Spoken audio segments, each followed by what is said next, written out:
Why do heroes matter? Heroes come in all sorts of shapes and sizes. In the real world, they come through people performing acts of altruism, sometimes at great personal risk. And we obviously respect and award these people because they are doing something very risky and very dangerous for the benefit of someone else. But has anyone else noticed that the world is becoming more cynical? It seems that today we want to tell stories about our heroes just to tear them down, to show them as weaker or not as heroic as they are claimed to be. Instead of being heroic paragons of virtue, they are instead reflections of our everyday reality. And it makes you wonder the question, why do we need heroes at all? Why do we tell the stories of these characters? The best place to start is, why do we tell stories to begin with? We tell stories to impart lessons, to impart virtues, or just give general advice. Don't go outside alone or else the terrible beast will get you. Stay on the path. Do not easily trust strangers and go off to parts unknown.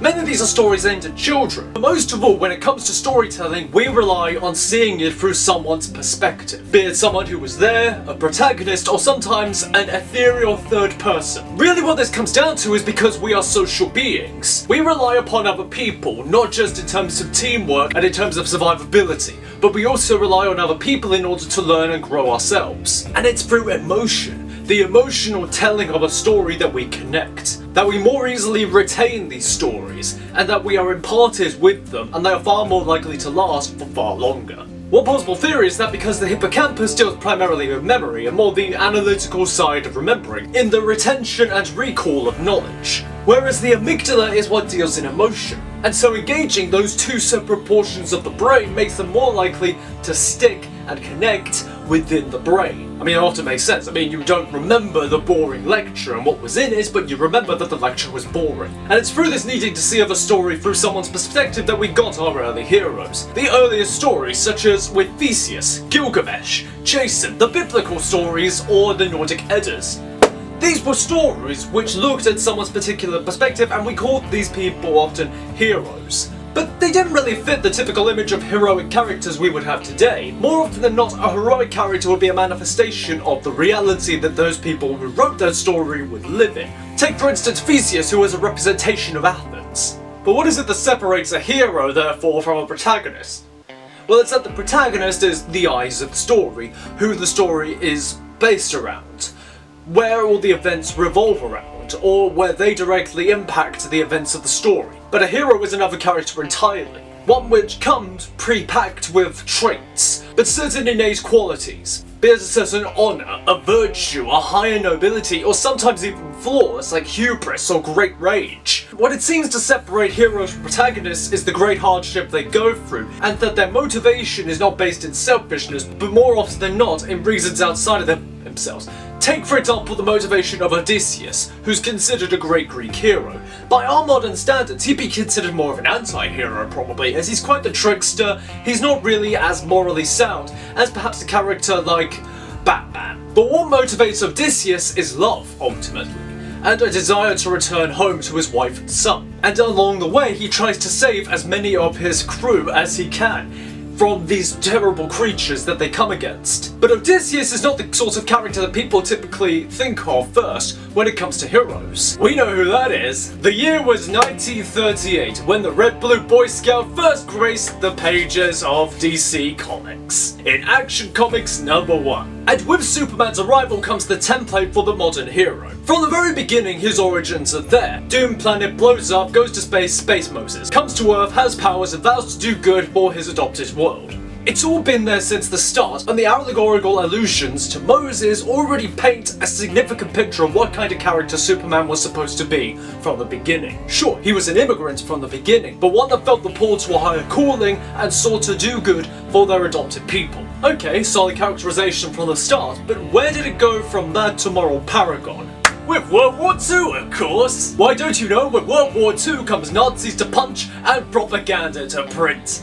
It's from here that Superman really evolved into the paragon of virtue that the character is seen as the Big Blue Boy Scout, the character that is the moral standard. He is the blueprint, the template for all superheroes that follow him. Superman is the standard for all superheroes after that, whether they're followers of the same path or whether they're a subversion. I mean, when you consider that the next hero after Superman was the complete opposite of him in Batman, It makes sense.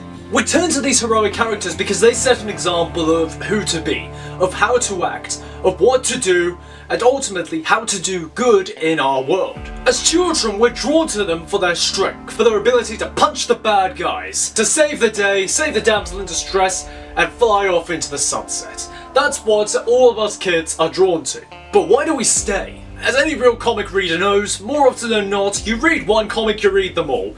Some exceptions. So why stick around? Why do we read issue after issue, watch film after film, study television show after television show? Because of the emotion, the underlying lesson, the responsibility underneath it all, which draws us back. Take Spider-Man as a key example.